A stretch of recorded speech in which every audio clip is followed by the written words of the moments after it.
In a WXII 12 News exclusive, a man in Mount Airy is mourning the loss of his pets and also searching for answers about how a fallen power pole contributed to their death. Our Fort Hatchett visited Surry County to hear from the dog's owner.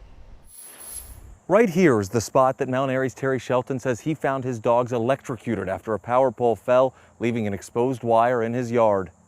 And when I come back in screaming, 60-year-old man screaming to the top of his lungs, crying, I screamed and did the phone to my daughter, they're killing my dogs, they're killing my dogs. And by then, both of them's dead and cut in half. Terry Shelton says he watched both of his dogs struggle and contemplated touching the live wire himself to try to save his dogs. Layla was right here, and Big Man was right there. They just got right together. And I stood there and watched it, trying to decide what could I do, and finally just, well, you can't do nothing.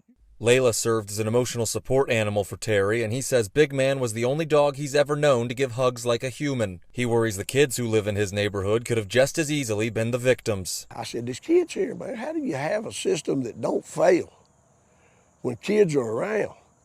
I said, I realize what you're saying. It's only dogs. There were no kids that got killed. Dogs. To most people, that's not a big deal. But to some of us, there's no difference. They are our kids. They are our life. It's what we live for. Shelton says he took Layla everywhere he went. He hasn't been able to go shopping or even fishing since losing her, and says he doesn't know what to do without her. I've been through this before. It's 2004. I lost a son. It feels the same. I just ain't got to go to a funeral home or nothing. Duke Energy says it's investigating the incident and what may have led to the pole falling down. Shelton says he's yet to receive an apology and says no amount of settlement money can resolve this situation. I want problems fixed. I don't know what's going to happen. I don't know what's going to come about. I just don't want to read where this has happened to somebody else because I walked away or they run me off. And all that remains from that fallen pole is this piece right here, which Shelton says still serves as a reminder and brings back memories of that horrific day. In Mount Airy, Fort Hatchett, WXII 12 News.